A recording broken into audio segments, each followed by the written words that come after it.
Hello, and welcome to Broads and Books. I'm Erin. And I'm Amy, and this is episode number 95, One Way or Another. I almost broke into song just then. Gonna get you. Yeah. Get you. One way? Or another. Or a different way. Yeah. I feel like this might be Ziggy's theme song, who is sitting in front of us right now, playing with the microphone cord that is between us. I feel like he likes I'm gonna get you. Get you. One way or another, I'm gonna be a part of this. So you either let me or I force it. I'm gonna be a star, babies. Yeah. That's what you think, isn't it, Ziggy? Yeah. Mm-hmm. It's time. Well, given your name, I mean, It's kind of your destiny. Stardom is in there. Yeah. Well, Erin, why did you pick this song? Okay, I'm not going to lie to you. It came up on my playlist, and then, sometimes you hit a song that you haven't heard in a long time, and then it just sticks with you. Yes. Yes. It's like discovering it all over again. You just play it and play it and play it. So that was part of it. It was in my head. But also, it's kind of a great theme. It's a terrific theme. Relentless pursuits. Yes. Characters that won't give up. I'm gonna get you. I'm going to get you. Have you ever looked up the lyrics to this song? Is it just a bunch of getches Yeah. over and over again? Yeah, there's not a lot. There's some weird, I'm going to follow you to the grocery store. Like, what?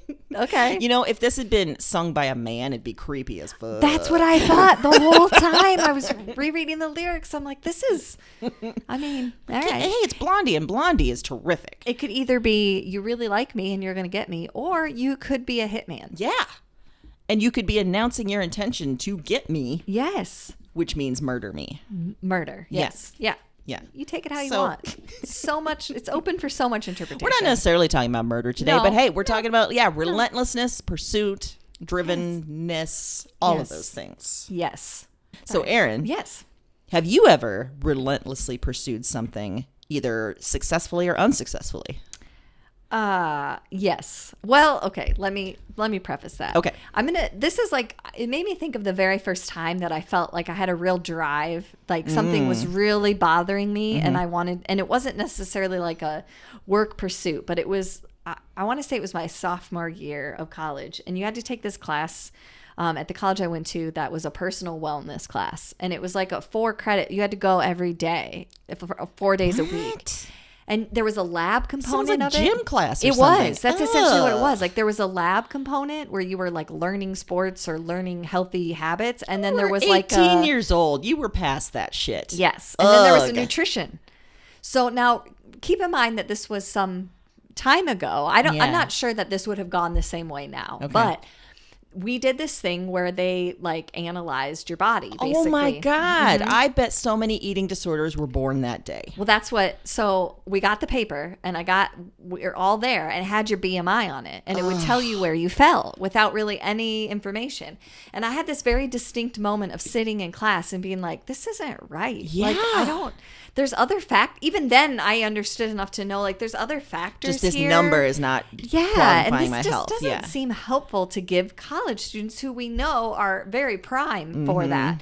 And so I set up an appointment with my teacher after class. Whoa. And said, hey, I feel really uncomfortable with this.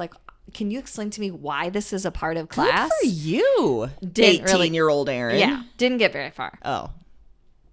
So I moved up one step. Whoa. And I went to the head of the department and I said, I don't understand this. I think that this is dangerous. Didn't get very far. So I thought, well, surely my advisor should know about this. So I met with my advisor.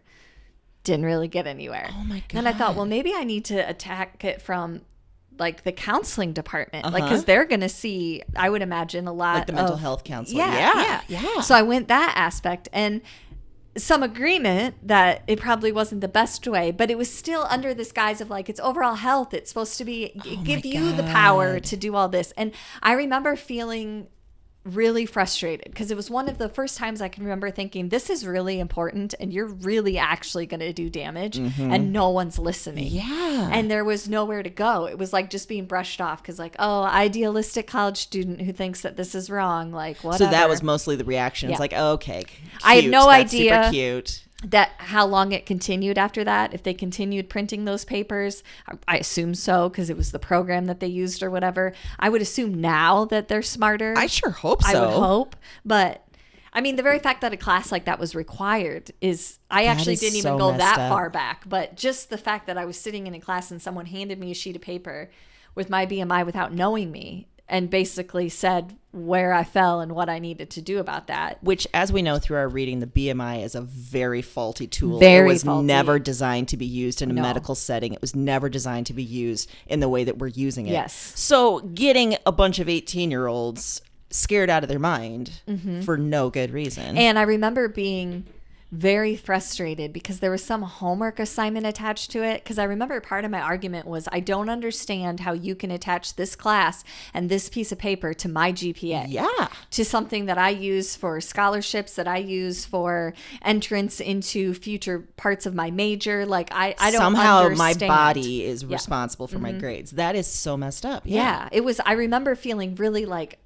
frustrated and then just sort of defeated and well. So I would say it was an unsuccessul pursuit in that But nothing man, changed. you went up but several levels on the chain. Yeah, I do remember that was one of the first times that I was like, you know what? I don't think I have to stay quiet. That's Like, fantastic. I think I can say something in this And situation. coming out of a Catholic high school setting, that's pretty impressive. Yeah, Because yeah, you were not really yeah. allowed to question a lot, right? No. Yeah, that wasn't. Yeah. Yeah, but it just seems such a terrible Which decision. it is, yeah. Yeah. And we know, I mean, we've heard from writers and other people who talk about like the presidential fitness test scarring them for life. So something like that, yeah, I'm sure many a And I remember person is messed up. At college, those first couple of years, I mean, you know, I had roommates. I had people that I lived with on the floor that I knew were struggling with things like that. And that's partially what I kept thinking of was, when this person takes this class and they get this piece of paper, Yeah. what a terrible way to teach wellness. Yeah. So speaking of college and being, you know, motivated, relentless, how did you decide on your major in college? Well, I kind of decided and then kind of just. So what I've always wanted to do is write. But I knew from a very early age, you don't make money writing. Right. And people need to make money. And you have to be practical. And you can't follow your dreams. Because you grow up in the Midwest and you work, damn it. And you be practical. So I knew going in, that I had to find something to make money. So I tried English education because, hey, I love books. And I thought I'd like teaching. But as I said before on the podcast, I got as far as the practicum, and I was like, holy shit, this was a terrible decision. These kids want to murder me, and I want to murder them. Yeah, it's mutual. It was junior high. It was bad news. Bad news. So after that, I kept my English major, and I decided, well, okay, journalism, great. I can make money through that. And so I, went through journalism. Of course, this was at the end of the 90s as print media was really starting to tank. Yeah. So I didn't make a great move there. And then I just added on psychology because I'd just been taking a bunch of classes. So I ended up with 3 majors that didn't really help make money, but that was the original goal. Okay. So I feel like that's not an uncommon college story. no, because then, over time, you just build a career Yeah. somehow, some way. And I found my way into writing and everything. But yeah. Do you feel like you knew anyone or you encountered anyone at college that was like, because we're talking about like relentless pursuits, that was like, this is what I want to do. I've always wanted to do this. This is what I'm doing. This is my plan. No. I don't either. No. Don't you feel like that's portrayed a lot in It movie is. society? Like, oh, and then you just doggedly go after it. Yes. And yeah, you're right. I think most of us were just like, let's just go drink for a while. And then, okay, let's do some classes and some extracurriculars and let's go sing about STDs. It's great. Yeah. Yeah, no. And I also don't know. felt like things were arbitrary. Like all of a sudden you had to, by this date, you had to know what you were Yes. going to do and Yes. declare a major. Like, why? Right. Why? Right. Yeah, and it makes no sense. And I would be interested. I'm sure there's statistics out there, like the people who declare a major versus the actual people that gain careers in that field. Like how often that happens. So it has to be. And I would like to know 5, 10, 15, 20 years, how many people are still working in those same industries or same jobs. Yeah. Yeah, it's probably not good. No, it can't be. No. No. It's got to be bad, really. Real bad. Real bad. Well, another question for you, Erin. you know, a lot of people, maybe they come to that drive because they realize early, like there was some sort of test or something that showed they were gifted or something like that. Did you ever take an aptitude test in like high school or a career survey? And do you remember what happened? Yeah. Did you ever take the PSATs, like the pre-practice SAT? I think we had to, if I remember correctly, we did it as part of school. Like they had set us aside in the library or something. It wasn't something that we had to sign up for. Like they made everyone do it and then show like what you would have gotten. And part of it was a career survey at the end. And I got cruise ship director. And I remember thinking, wait, that's an actual career path that was outlined in this. Okay. And I'm like, well, first of all, why do I need to take the SAT if I'm going to be a cruise ship director? No shit. Which, I'm sorry, cruise ship directors. Maybe there is a lot more entailed. But the impression that I got is that that's not the case. Because we had to sit down with our counselor and like they would go through like your score, what it meant. And then they would go through this like kind of aptitude part. And I remember being told like, oh yeah, cruise ship. So that's good. Like you're personable. And I'm like, so that mean like I'm on a cruise and I'm just like, hey, it's bingo.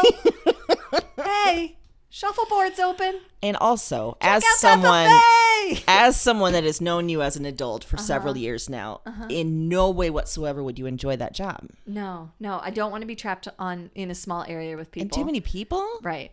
I don't particularly like to be, I'm a very organized person. Yes. Like I can do itineraries all day long, but I don't like to be in charge of people's entertainment. Like I don't like to feel the pressure of like, are you having a good time? No, I don't. No. And I would be like the anti-cruise ship director. Like if you made me a cruise ship director, it'd be like in a bad sitcom on Fox. She hates her job and she's drunk. Like, which I would watch that show. Yeah. Mm-hmm. But I remember thinking that seems like a really odd. And I remember other people talking about what they got, you know, like mechanic and stuff. And I kept thinking, is this like, did they aim really low on this career survey? That is It's like, weird. We don't want to set them up for too high of a right. thing. You can't, you know. So. And also, this feels very Midwest. Like, don't feel too good about yourself. Yeah. Like, here's easy. what you got is a cruise ship You can be on director. a cruise ship. And isn't that exotic? Because you're from the Midwest. So water and a boat? What? Oh, boy. That's how smart you are. Yes. What? What does that have to do with anything? I'm trying to remember now if we had anything like that, and I don't think so. I'm glad we didn't. I think that would have messed me up somehow. Did you ever have like a teacher or a counselor, anyone like say anything like, oh, you're good at this, you should do this? I don't remember a lot of my growing up, I'll be honest. But I did take like aptitude tests. Like I remember in like 3rd or 4th grade taking one and getting into gifted and talented and thinking oh, this is awesome. Basically because I got to be a giant nerd. Yeah. Again in 8th grade, like I had taken a test, got really high score, got to go to that special school for nerds. So I was very like, I loved that part. Yeah, like, that's great. They didn't tell me specifically like what, you know, I was going to be when I grew up, which was great. I was just like, I'm going to get these good grades and I'm going to feel good for maybe 5 minutes and then I'm going to move on. Yes. And that's really my life now today too. So revised sitcom idea. You and I both become cruise ship directors. Oh shit. That's how we met. Yes. And we're just in charge of these people all the time. I would hate that with a fiery passion. I feel like we would very quickly devolve into creating social experiments. Yeah. Like we'd be like, what if we tell them that oh boy, the shrimp is imported and it's the best shrimp they've ever had? How quick do you think we'll sell out a shrimp? Yeah. I could just see you would open like our break room and there'd be like tallies, like, you know, we got this many people to cry this cruise. Oh, that's a good one. Mm-hmm. Yeah. We'd have like a bingo board, like, oh, somebody broke their hip. Bingo.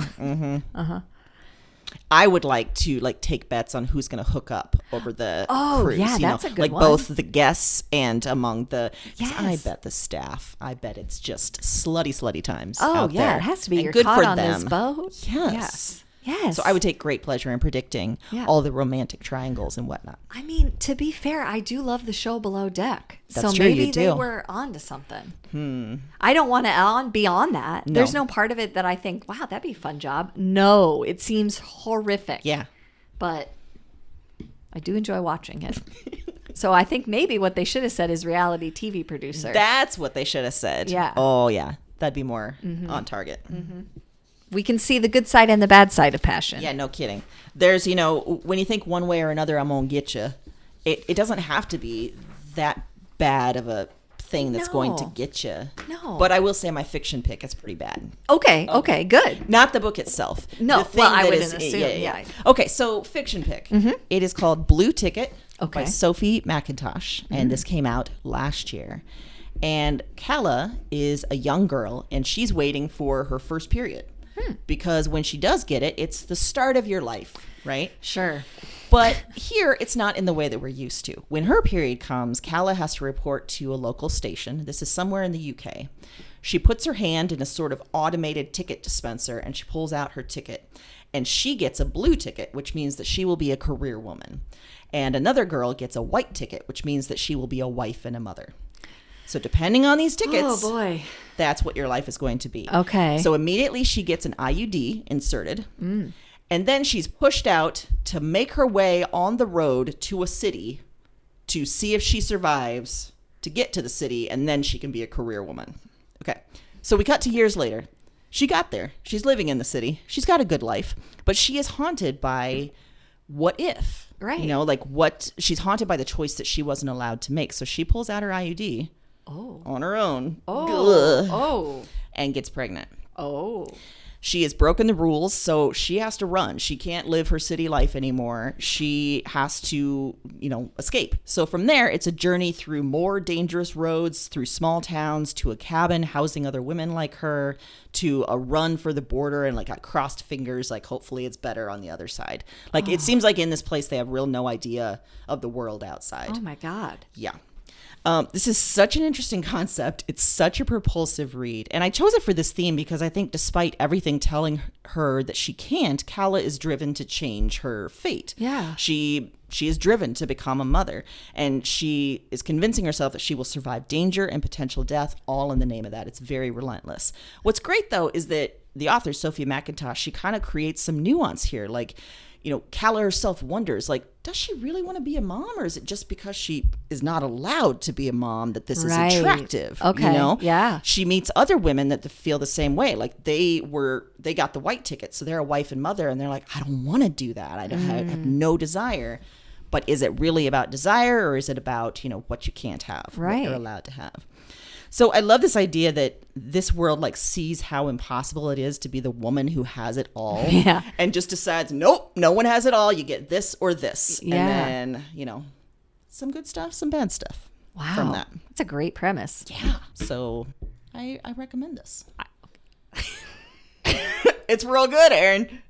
It's a real good book. Oh, it just made me laugh. I recommend this. That is the whole theme of our That's why podcast. we have this podcast. Yeah. Is because I'm recommending this. You're Wouldn't recommending it be funny if after all of that I said I don't recommend I don't. this? It's tough to read. Yeah. It's well written, but it is as tough. I talked about it. Nope, I changed my mind. You know what? I'm going to take that back. Yeah. No, that's not the case with this book. So also kind of a crazy relentless pursuit in mine, not the great side of it. In my book this week, it's called Saint X by Alexis Shatkin. It was published in 2020. And the book opens on the island of Saint X, which is a Caribbean island that hosts a luxury resort. And 7-year-old Claire and her sister Allison, who's in her first year of college, and her parents are there. It's after Christmas. They're doing the we're on a tropical vacation thing for a week. It's great. Everything's wonderful until the night before they're supposed to leave. Allison disappears. They can't find her anywhere. The next morning comes. They still can't find her. The time for their flight comes and goes. She's still not back. So, of course, Claire and her parents are in full-on panic. Claire, being 7, is trying to take this all in. And a few days later, Allison's body's found in a cay that's off the island. So what happens from there is this kind of dissatisfying, weird investigation that ends up naming these 2 suspects, but then the timeline doesn't quite fit and there's not enough evidence, but it's like the only thing they have. So her family is like, this is what has to happen, but they're not getting anywhere. So we go back, they're back in the US, they're trying to put their lives back together. This becomes a hot story. Like there's murder mysteries done about it and all kinds of investigations, and they kind of live in this bubble. We get through that, and then the story jumps years ahead to Claire, out of college. She has a job. She's in New York, and she happens to get in a cab after a doctor's appointment, and something tells her to look at the cab driver and his picture, and she realizes that it's one of the suspects in her sister's murder. And from there, she just can't deal. She's got to find out everything about this guy. She starts tailing him. She starts just, her whole life becomes, I need to know what happened to my sister. And I will tell you, I'm not going to tell you anything more than that because it goes some places, and it is such an interesting story. As someone who reads a lot of thrillers, a lot of mysteries, a lot of true crime, I love this idea because we get the crime at the beginning, but we're very focused on the aftermath of that, how society takes it, and then how her family deals with that, the aftermath of that, the aftermath for these two suspects and what their lives have become. And it's such a rich story that's, it's centered on a crime, but that's not really what the story ends up being about. It ends up being about, this relentless pursuit for the truth, but what is actually the truth? And if it's not a satisfying conclusion, was it worth it? Wow. That could be said a lot for like our whole true crime culture yes, too. That's what I kept thinking is this is actually really a very interesting commentary on the whole genre. Just how we take it. And it reminds me a lot of like our conversation with Sarah Weinman. Yeah. Some of the other things that I've read this year about the exploitative nature of that sometimes and how we need to be careful of towing that line of when we're using that for pure entertainment or when we're using it to hold a lens to something. Yeah. So I think it's great, obviously for this theme for Relentless Pursuit, but just a very interesting fictionalized look at the drama of a situation like this and how it can play out and how it can have such spider leg effects for everyone involved. I really like those kind of stories that look at maybe the person that you're not really thinking about, like the younger sister, and then, how that affects her growing up. It was hard to put down. It was very engrossing, and I enjoyed it. I thought it was really well written. The author had some really interesting writing techniques to make you kind of feel like you were there. Like the beginning of the book opens and she writes in a way that makes you feel like you're on the vacation with them, kind of like you're in this very tropical, feeling, and very, very interesting. So. I could use that. I could use that idea of just being on a vacation somewhere. Yeah. I mean, I know I have some days off, but it's not really like a trip vacation. Right. Yeah, that's not the same as it's when you same. Go somewhere and you're away. Yeah. Yeah. And all your worries just melt away. Melt into the white sand. Into your pina colada. Until the murder happens. Until murder. Yes. Yep, murder. It's also an interesting look at the behind the scenes of a resort on an island like that. Oh, yeah, I bet. It had basically no economy to speak of prior to building this luxury resort, and then how wrapped up all the people of the island become in that and dependent on it. Yeah. It's very interesting. I bet there's some love triangles at that hotel. Oh, there are.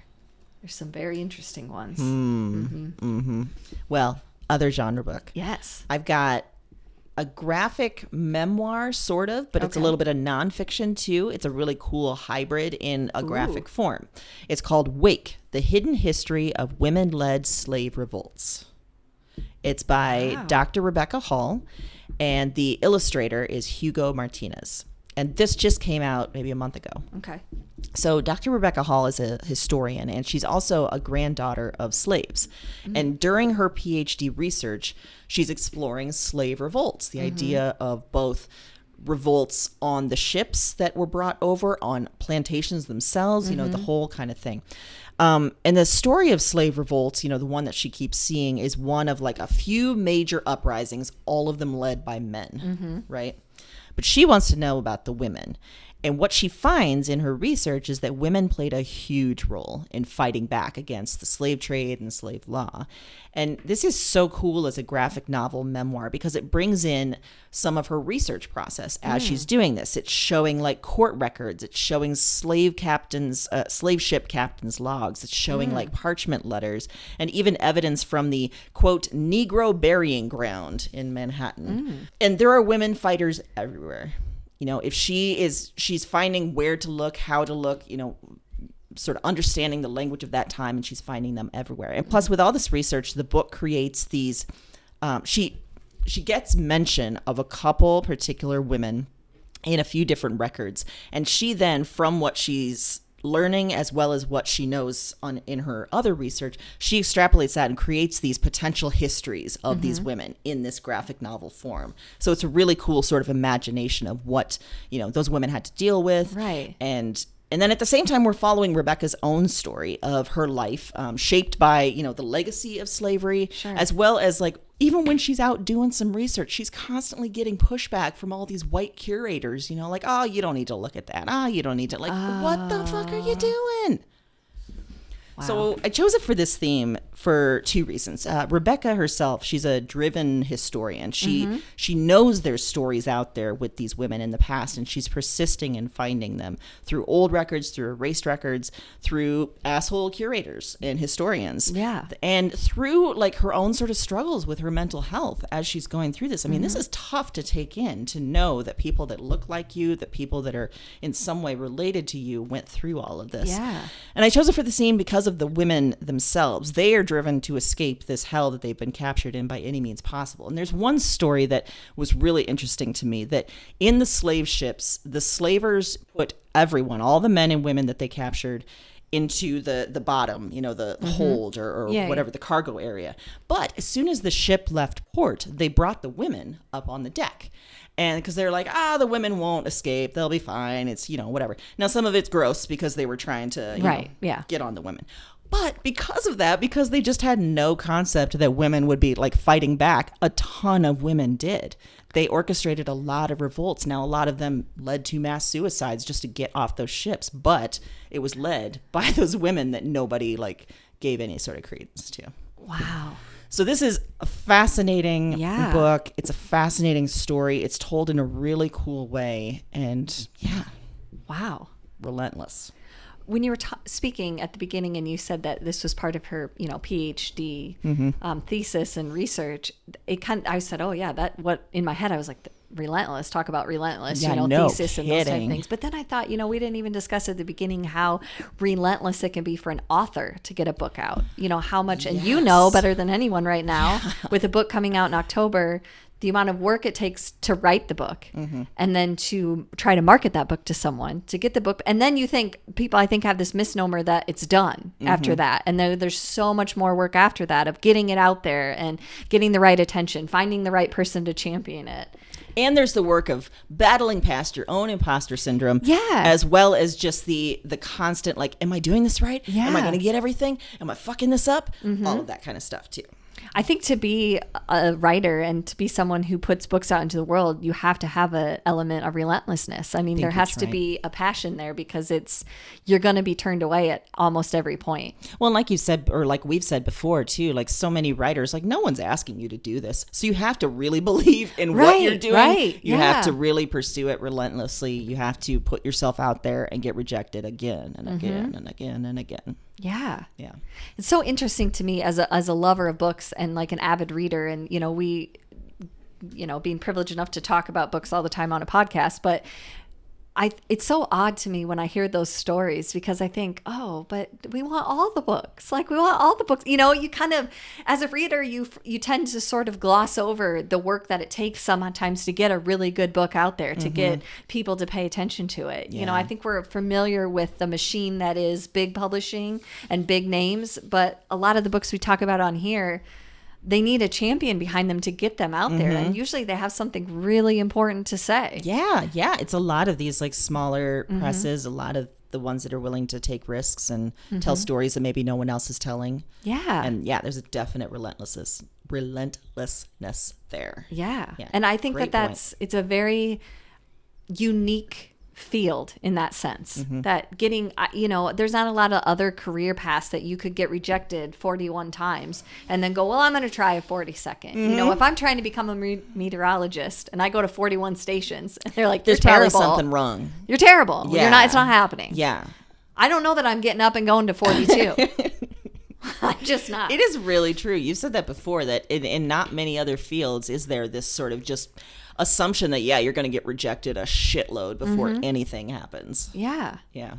But it's because you're judging someone's art form and you have to find the right person that grips into what you're trying to say that then can communicate that to other people, which is, there's a magic to that, but there's also a frustration to that. Definitely. Yeah. Yeah. Whew. Well, good for her for sticking with it and Yeah. bringing it out. And Definitely. When everyone was telling her, hey, shut up. And when are people going to learn that when you say don't look at that, people want to look at it more? They want to look at it more. You don't need to know that. It's always going to make someone want to know that. It's 101. Cripes.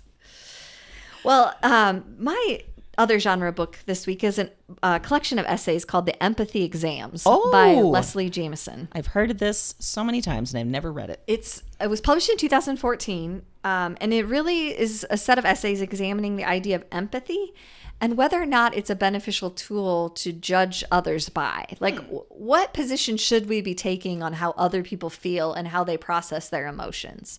Because there is a lot in our society that's based on, well, that person didn't feel right, or they don't have the right emotions in this situation, or they're not processing that correctly. Oh my God, think about all the coverage of every single trial, of every single accusation. Yes. Are they acting right? Yeah. And what is the right way? Yes. What is that? And so she really, really digs in and examines her own pain and others and their reactions to pain, and kind of compares and how we as humans process things, and then how that has an effect on how we view other people and what we're empathetic to and what we're not empathetic to. And I think it's a deep topic. And it brings up a lot of feelings, but she has a wonderful writing style that sort of gets you in this rhythm where you're just enjoying the story for what it is, and then you're like, oh wait, yeah, that's a really good point. And then you're enjoying this, the essay again, and then you're like, well, wait, what does that mean about me? I just felt like I was very, very engrossed in this. And I will tell you that usually when I say engrossed, it means I read it really fast. Like I just couldn't put it down. And I wouldn't say that that's the way I read this book. I read it slow because it was so impactful and deep. And there was a lot of information, I felt like. And I was taking a lot in through my own lens and then her lens, and thinking about other people in my life. It starts with an essay about her being paid as a medical actor, like that they go in and for students, they have to act out symptoms so that they can try and diagnose and get to things. And it's this really interesting take on that, of her having symptoms that can't be identified, and how like a medical student or a doctor relates to that, and how a person that's trying to explain these symptoms relates to that. And she goes on a deep dive into some groups of people that have illnesses that are very rare but very painful, and how they've maybe been treated by medical professionals. Like, oh, it's a mental thing. It's not actually physically happening to you. But then she also take you down paths of like some very intimate personal things that happen to her that could be painful. And the ability to do that, and to do both of those things in one book and in essays, it really is powerful, and it really does make you think a lot about what does it mean to feel? And do we all have to feel the same way for it to be real? Oh, wow. Does it have to be recognized by someone to be a real thing? Or is your feeling enough? That's a huge I think that's a feeling that everyone struggles with at some point, whether they put words on it or not. Yeah. I think we all struggle Do I feel the same as other people? Am I feeling things right? Am I feeling things wrong? Is it okay for me to feel this way? Should I have this feeling? We assign a lot of morality to feelings. Like I shouldn't feel that way. I should be happy for that person. Or, this is just my own feelings about it. Instead of just sort of embracing what and where feelings come from, and the empathy associated with them.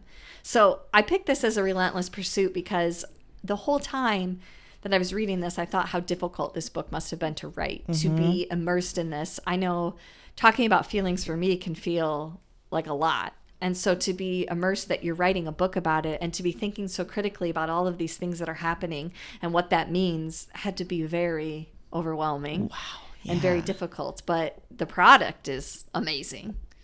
But I just kept thinking about the personal toll that had to take, and how relentless you had to be to get this message out, because it had to just be draining. I think more and more that every writer should have a therapist, because, just to be able to, because something like that, it sounds like you're really mining maybe some past stuff, some current stuff, some things that you feel shame about, and that is tough to do on your own. And we've talked to many authors in our Broads Talk Book series who say that one of the difficult parts, especially nonfiction writers or those that have written memoirs, that's difficult is you're putting it out there and then people feel like an ownership on your pain or your trauma. You know, we've had examples of people standing up and being like, you know, you've been traumatized, you need a therapist or whatever. Yes. And to put that out there in such a way and know that that's going to be taken by some people, something so personal has to feel very, I don't even know how you would begin to deal with that. And then the opposite side of that, if people like read that and really internal and feel so like, oh my God, she's talking about me, like somehow that's affected them. That's a wonderful thing too, but that has to be also that's a burden too. Challenging. Yeah, absolutely. So I really highly recommend it. I think even if it's a book that you pick up and you read an essay here and then you let it sit for a while and you read another one, her writing is incredibly powerful and I think it's worth it. I recommend it. Is it real good? It's real good. Real good? It's real good. It's a real nice book and I recommend it. If we were to have like a rating system, it would just be like real good. And I recommend it. And I don't think we would have anything negative because we don't talk about books we don't like. Real good is like the entry level because that's, you know, that's every book. That's where it has to be to get us to talk about it. So it's real good, but it's real good with, now maybe we need a rating system from there. It's real good. Really, really good? Really, really good. Blew my socks off good. Couldn't put it down good. Made me think a lot good. Oh, yeah. Had my emotions all over the place good. Had myself a good cry good. Had myself a good cry good. Kind of want to meet this person good. Terrified to meet this person good. This is getting to be a very long scale. There's just a component for every book we've ever recommended. And it's basically like a spectrum because I think like so many of our books would be like a lot of those different things. Yeah, you're right. It is like a spectrum. I like that. A book spectrum. A book spectrum. Maybe we should work on that. Yeah. A real good book spectrum. A real good book spectrum. You already got through the gate a real good. Now we're going to assign you a place. It sounds like we're sort of attempting a real bad accent. That's just I know. I'm sorry. I didn't. We're doing. Yeah, but actually, it ties very well into what I'm going to recommend for pop culture because I'm recommending Ted Lasso from 2020 on Apple TV Plus. Have you watched this one? Okay. No, I don't have Apple TV. Okay. So I don't know how. Can you get things that are on Apple TV somewhere else? That is an excellent question, and I do not have the answer to that. I feel like you can't. I feel like I tried and you can't, and it's very disappointing. Well, I'm sorry. I'm going to talk about something that you can't have, and you're just going to have to struggle through it. It's okay. It just makes me want it more. I'm going to look further into that, and I will update next week. Even if you get one Apple device anywhere, even if it's a tiny little thing, you then get an Apple account, and you can watch it on your TV. Okay. So, just saying. Okay. All right. So, here's a show that you can watch if you are disappointed by the world. And you will feel better. Okay. Ted Lasso is played by Jason Sudeikis. And he is a NCAA football coach who gets tapped to coach at a UK football team, which is what we know is soccer, but, very different. He knows nothing about soccer, but he is brought in to coach this team. He's never been to the UK either. So he has no idea that these are rabid fans, that there is a very distinct football culture here that he has no idea what he's getting into. Oh, no. He's in way over his head, especially since in the first episode we learned that the team's owner is banking on him to fail. But Ted is good at coaching, no matter what sport. Like, he just has an ability, as you see very early on, to find what makes his athletes tick and to help them be better at the sport and in their life. So slowly, like, he just is relentlessly positive. He is hopeful to, a hilarious extent. He starts to win over the team and the fans and even his boss. And the boss, by the way, she's owned the team. She got the team as part of a divorce. And so she is trying to really stick it to her asshole ex by driving this team into the ground, hence bringing Jason Sudeikis in. Okay.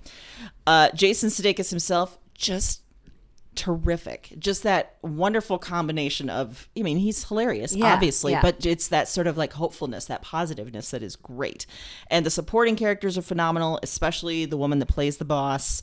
And a few of the players are so fun to watch. And I chose it for this theme because Ted is just, he's constantly underestimated because he is hopeful, because he is positive. People look at him and think, you are naive, you are so dumb. Yeah. But he's way smarter, way savvier than people think he is. And he's just driven to help people. And he sees people in a very honest way. And that's what's so compelling about the show, I think. It's just, you know, it's a real world show that's funny and delightful and great. It's real good. It's real good. Well, I know. I'm going to do the research because I've heard it. And the next season or something starting soon. Yeah, isn't it? yeah. I just rewatched it because I needed it. Yeah. And because the second season is starting. And yeah, I'm trying to think if there's a way to get it. There has to be. There Because how has would to they be. just make it would be, you know. They wouldn't be good money makers. No, if they no. I'm didn't. sure it's a thing like you could probably pay for somewhere, you know. Yeah.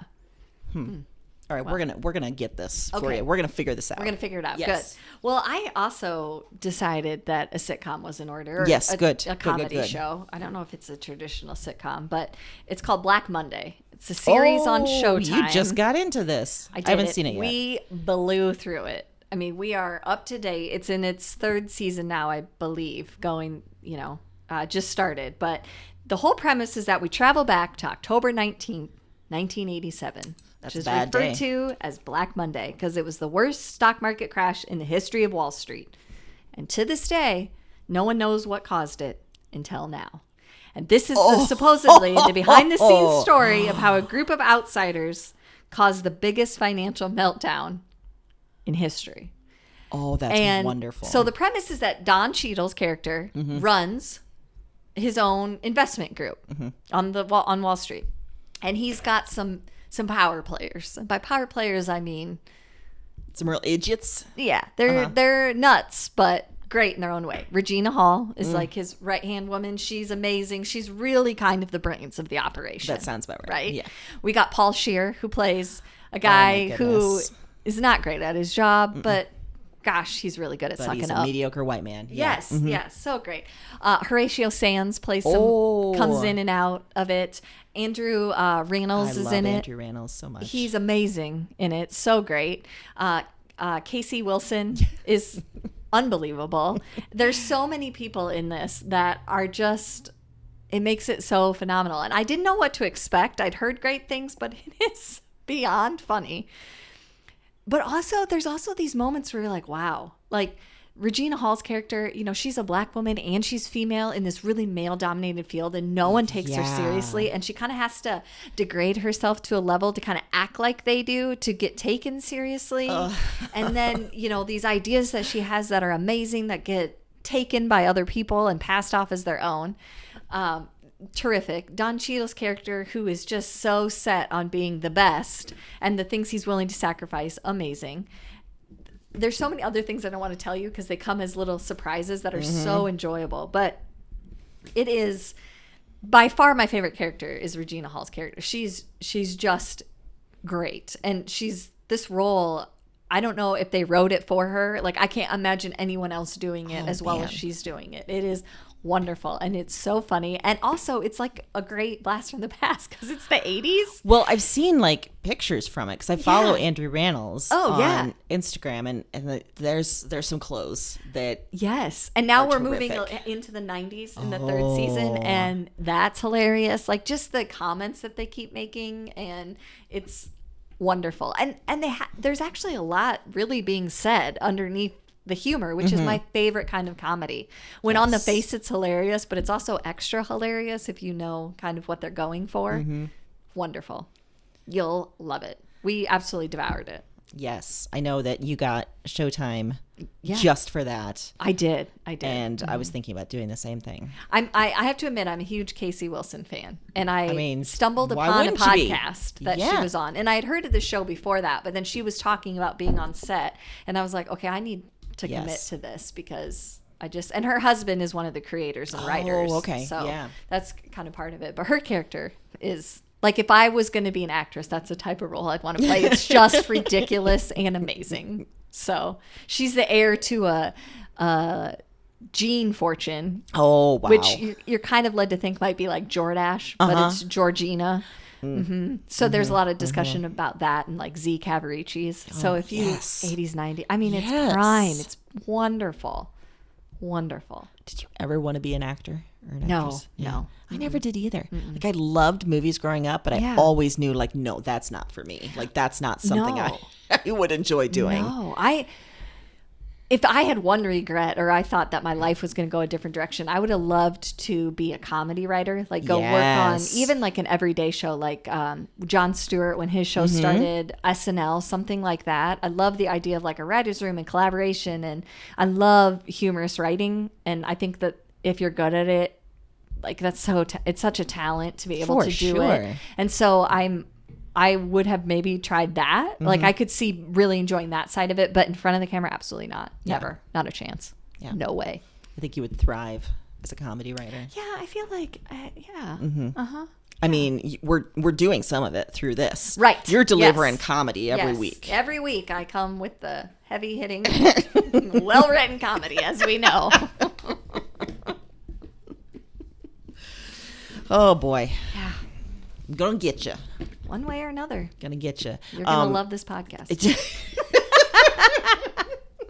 Ziggy did not prove to be relentless. No. He left very early in this recording. Early. I thought for sure we would have a lot of meows. We would have some, he was playing with the cord that connects us. And it was semi-offensive how quickly he left.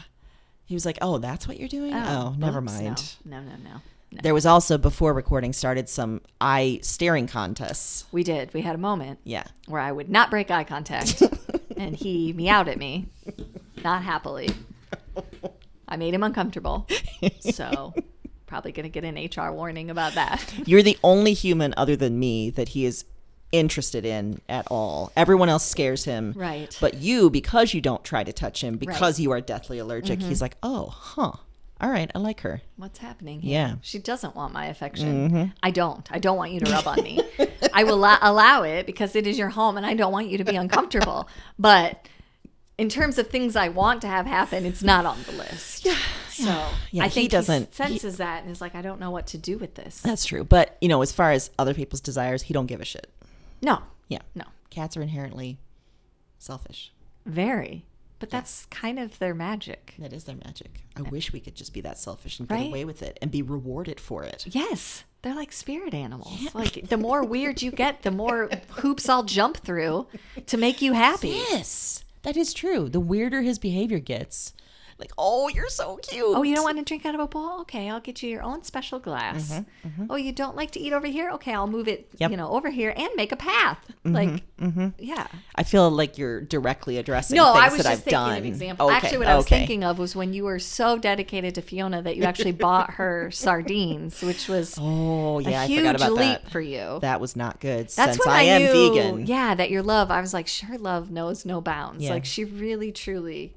This cat does not understand how good she has it because this human that she found is like, I will do this for you. I hate it. I hate it. Fighting back vomit at this moment. So much vomit. But this is for you. But it's for you. Yeah. And I'm going to do it because that's what you need. And you did. Yeah, I did like that before we were recording. You said that since we were talking about Fiona, that she would be very upset with me right now because I am cleaning up the basement that was her murder basement. Yes. And I've been getting a lot of dust in my lungs, which maybe is from 100 years of dust, or it might be all the bodies that she killed. Yeah. That have decomposed. I've taken to calling it bone dust. Yes. Bone dust. Getting in your lungs. So, I have to imagine that in whatever like, spirit world she's in, she's not happy. That's my lair. Yeah. That's where I tried to murder Erin so many times. Well, because you said that the other podcasts have been kind of like sometimes interested, not interested. And I think Fiona would have she would have made this project impossible in some way. In some way, she would have stopped That's very true. Yeah. And these cats, they're more just interested, but also at one point, Thelma peed in a box yesterday because she had had enough. Yeah. And I said, okay. I just don't want you to miss a mealtime. Yeah. I think that's what that was. Like, just don't get so wrapped up that we forget what's important. I was hungry, and I wasn't recognizing my own hunger. And she was like, listen, you're going to recognize this pee. Yeah. That's it, where it's not supposed to be. Yeah. And you'll have to go upstairs, and then you'll realize you're hungry, and it'll be great. You're right. It was just for me. They know you. The good news is that we'll be back next Wednesday with another great new episode. Probably more podcast adventures, too. So much. In the meantime, happy reading.